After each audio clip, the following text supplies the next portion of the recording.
Trust in the Lord with all your heart, and lean not on your own understanding. In all your ways, submit to Him, and He will make your path straight. When we give our tithes and offering, it is not merely about money. It is an act of trust. Amen. Sometimes our own understanding may tell us to hold back because of our need and uncertainties. But God calls us to trust Him fully, to acknowledge Him even in our finances. Your current situation doesn't define how God can turn your life around. Amen? Your circumstances cannot limit how He can pour out His overflowing blessings. And your present story cannot measure the testimony you will share one day. Let me share to you our greatest testimony. Sa mga hindi po nakakaalam, kami po mag-asawa ay binigyan ng Panginoon ng opportunity abroad sa Amerika po. Since last year, nagtatry na kami mag-apply sa mga schools sa US and almost thousands of emails sent direct to sa mga principals and schools na pinag-a-applyan po namin. But I've been invited for about 7 principal interviews only. 7 principal interviews lang out of thousands na nasend po namin application.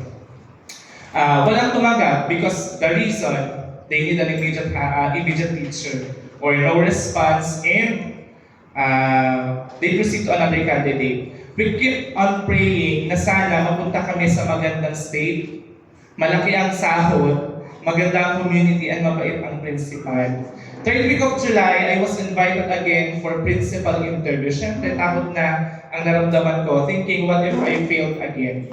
Hindi din kasi biro ang pag-apply, different time. Dito ay gabi, doon ay umaga. So talagang inaantay ko yung alas 3 na madaling araw, nag-in-English po ako. Ayan. So after yung naging principal interview na yun, almost 5 days, walang email yung principal. So kabado na ako kasi wala na naman. Pero nung binahaan din ako doon ko na-receive yung offer through email. At nung last lamay ni tatay sa Pangasinan, doon ko naman na-receive yung job offer ko. And guess what? Lahat ng pinag-pray namin, inalaw ng Lord na mangyari. Maganda ang state, South Dakota po, no state tax. So ibig sabihin buo po ang sahod namin. Great salary offer, talagang malaki po siya. And peaceful community and of course, kind and understanding principal.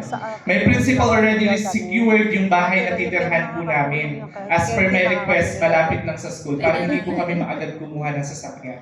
Ready na din po ang pipick up sa amin sa airport. And inayos na din ng principal ko yung magiging transition ko sa school at sa community. By the way, my position will be 2nd grade teacher handling mathematics subject.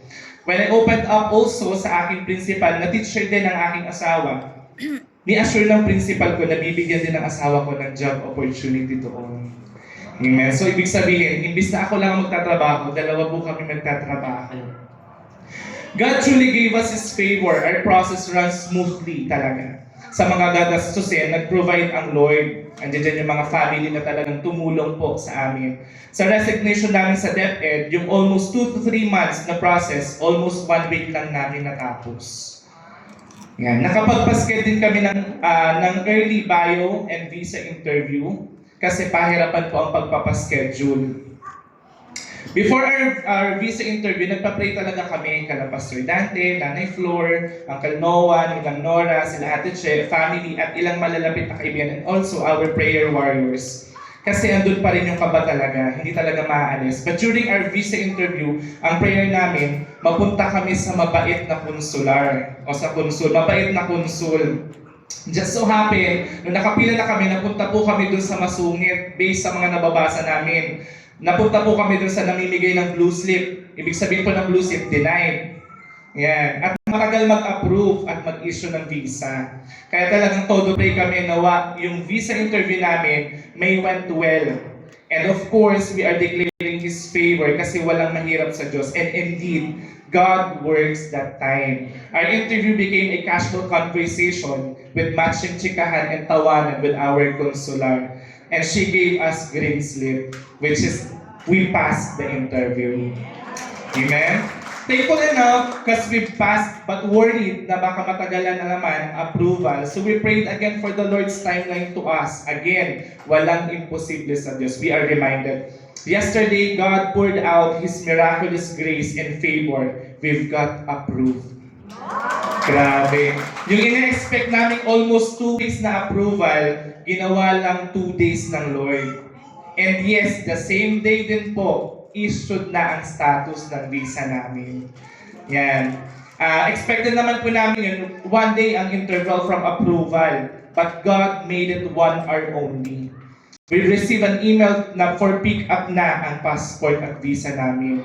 And kahapon din na-endorse na sa central office ang aking clearance from regional office. So today, ito, mainit-init pa, we've got our passport, visa, and reference number from central office. So in short, our flight will be next week. Well, kung kailan hirap na hirap kami to manage our finances, nasagit sa pagpapagawa ng bahay, namatayan ng mahal sa buhay, at nakaranas ng iba pang pagsubok, doon kumilos ang Lord. Doon kumilos ang Diyos. Sa halos 1 taon na pananalangin, dininig kami ng Panginoon.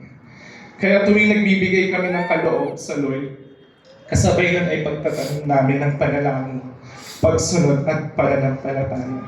So as we give our tithes and offering today, let us trust the Lord with all our hearts, acknowledging that He is writing a greater story, one filled with His provision, faithfulness, and abundant grace. As we give faithfully and cheerfully, we are declaring that God is our ultimate provider. He promises that when we put Him first, He will direct our steps, straighten our path, and meet all our needs. No? So pupurot lang po ako dun sa dineclare na vision ni Bishop last year. Bishop. Kukuha kami ng slot dun sa mga millionaire. Kukuha kami ng slot. Amen. Talagang kiniclaim po namin. So, sige po. Ihanda po natin ang ating pong mga kaloob. Yan, tayo po tayong lahat. Sige.